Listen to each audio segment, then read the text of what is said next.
जन्मदिन है आज मेरा, बस इतनी कृपा करना मेरे नाथ। चाहे कुछ और मिले या ना मिले इस दुनिया से, बस सर पे रहे तेरा हात, बस सर पे रहे तेरा हात। असं म्हणतात की उज्जैनला आपण असंच नाही जाऊ शकत. जोपर्यंत महाकाल का बुलावा नाही आता, तोपर्यंत आपण उज्जैनला नाही जाऊ शकत. उज्जैन फक्त एक फिरण्याची जागा नाही आहे किंवा एक मंदिर नाही की आपण चाललो आहे. तो एक आशीर्वादाचा संकेत आहे. आणि माझं नशीब खूप चांगलं समजते मी की माझ्या जन्मदिवशी मला श्री महाकालचं दर्शन घेणं माझ्या पदरात पडलं. बर्थडे म्हणजे फक्त केक आणि सेलिब्रेशन नाही, बर्थडे म्हणजे सेल्फ रिफ्लेक्शन पण असतं. आयुष्यातलं अजून एक वर्ष कमी झालं आहे खरं, पण आनंद ह्या गोष्टीचा की आजपर्यंत आणि आत्तापर्यंत मी जे काही जगली आहे ते पण चांगल्या प्रकारे. वरच्याचा नेहमी हात माझ्या डोक्यावर आहे म्हणून ते पण पुढचं आपल्याला माहीत नाही, पण आजपर्यंत मी जे काही आनंदात जगली आहे ना त्याचं हे सेलिब्रेशन आहे खरं तर. हेलो फ्रेंड, आज हमारी प्रीति मैडम का हैप्पी वाला बर्थडे है जो आज वुमेंस डे के दिन आया है, जो बहुत खुशी की बात है कि आज एक वुमन का भी हैप्पी बर्थडे है. तो हम लोग आए हैं यहाँ पर सेलिब्रेट करने. तो हमारे साथ ये मोना भाभी और ये बच्चे और ये भाभी का नाम नहीं मालूम है, ये भैया और बच्चे और मैं. मुझे तो देखते रहते हो हर वीडियो में, इस बार बाद में देखना. Thank you so much for coming. आपका इतना कीमती वक्त देके मेरे बर्थडे के अवसर पर आप यहाँ सब आए, इसलिए आपको बहुत बहुत धन्यवाद. थैंक यू तो हमको बोलना चाहिए जो आपने हमको इनवाइट किया है. लेकिन आप आए ना, आपका कीमती वक्त निकाल आप यहाँ पे आए, मेरे लिए बहुत बड़ी बात है ना. बघा, उद्याचा कोणाचा भरोसा नाही, म्हणून आजचा दिवस आणि प्रत्येक दिवस आनंदाने आणि भरभरून जगून घ्या. आणि का नाही करावं आपण आपलं सेलिब्रेशन? नक्कीच करायला पाहिजे.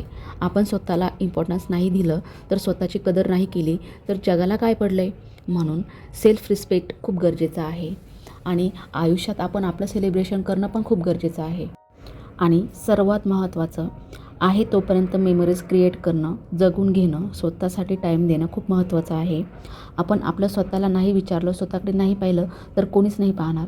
आणि कोणी आपल्याकडे पाहावं म्हणून नाही तर स्वतःच्या आनंदासाठी करणं खूप गरजेचं आहे. माझं तर एकच आहे, मनाला वाटेल तसं करणं आणि जगणं. कारण कल किसने देखा है, म्हणून जगून घेऊयात.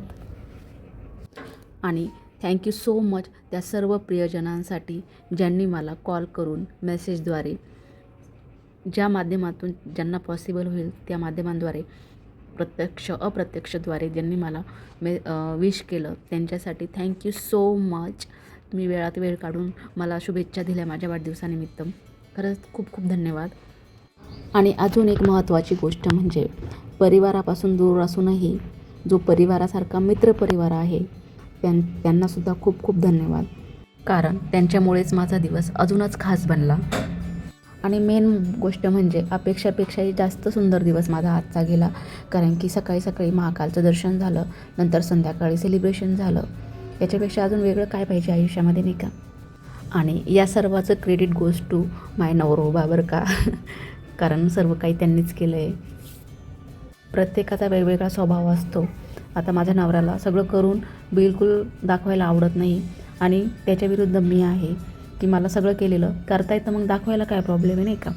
तर असं आहे. असो, प्रत्येकाचा वेगवेगळा स्वभाव असतो, पण ते सगळं करतात पण त्यांना दाखवायला आवडत नाही, हे महत्त्वाचं आहे. असो. आणि हा माझा पहिला बड्डे नाही आहे बरं का. नाही तर तुम्ही म्हणाल कितवा बड्डे आहे. आता कितवा बड्डे आहे हे महत्त्वाचं नाही आहे, पण माझा लहानपणी पहिला बड्डे सेलिब्रेट केला नसेल म्हणून मग योगायोगाने पहिला आकडा असलेला डेकोरेशन मला आयतं मिळालं. असो, आकडा कितीही असो, सेलिब्रेशन महत्त्वाचं आहे. Happy birthday to thank you.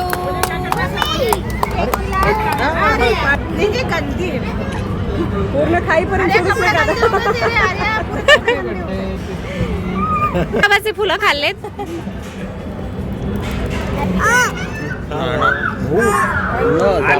ए प्रीती मावशीला केक दे जा.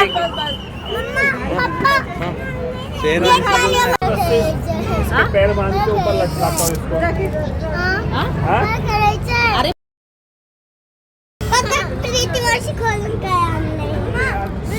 असं सरप्राईज व्हायचं बरं का वेदू. हा असं व्हिडिओ देत आहे बरं का. बाई हॅपी बर्थडे प्रीती मावशी. बाई कशाला ग एवढं म्हणाली? एवढं काही नाही फक्त असं दाखव. मारावं लागेल पहिले. परफ्यूम यूज करना है. वाव, सुंदर आहे, सुंदर. सारा यूज होगा. कशाला ग वेडीचे काही काही लहान आहे काही. अशा जीवाभावाच्या मैत्रिणी आयुष्यात असणं खूप गरजेचं आहे, ज्या की गिफ्ट देण्यापासून तर उरलेला केक पॅक करेपर्यंत ह्या कामाला येतात. आणि बर्थडे सेलिब्रेशनमध्ये सुद्धा ना 3 टाईपचे लोक होते त्या दिवशी. एकतर मॅच होती, सर्व लोकांचं लक्ष फक्त मोबाईलमध्ये होतं आणि हॉटेलमध्ये लावलेल्या स्क्रीनवर होतं, जे की तिथे मॅच चालू होती. आणि मुलांचं लक्ष फक्त खेळण्याकडे होतं. तिथं जे गेम्स होते ना, ते गेम्स खेळायचे होते त्यांना. आणि आम्ही जे बायका जे होतो ना, त्या आमचं लक्ष फक्त सेलिब्रेशन, केक आणि खाणं पिणं याकडेच होतं. फिर उसको लाने किसी को भेजना पड़ेगा. ये तो बोल रहे हैं आपको कि आप बोलो नहीं आएगी. चले जाइए आप. चल घर से आ जाना टॉयलेट.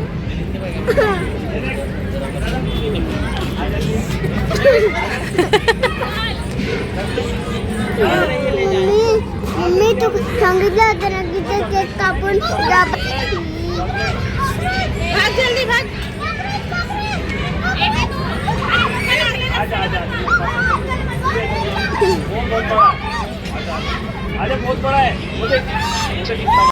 आणि आमच्या या छोट्या मॅडम तिथून काय बिलकुल निघायलाच तयार नव्हत्या. बिलकुल म्हणजे त्यांनी तिला कॉकरोचची जेव्हा भीती दाखवली तेव्हा ती जबरदस्ती तिला बाहेर काढलं. आणि मॅचमधून माणसंसुद्धा तिथून निघायला तयार नव्हते. अशा प्रकारे आम्ही एकाला बाहेर काढलं आणि आम्ही घरी निघालो. घरी जाऊन असं नको बोलू केलं होतं. एक वेळा आपण तिला मोबाईल घेतला, थोड्याशा पण नाही बघितलं मोबाईल. चल मम्मी आता.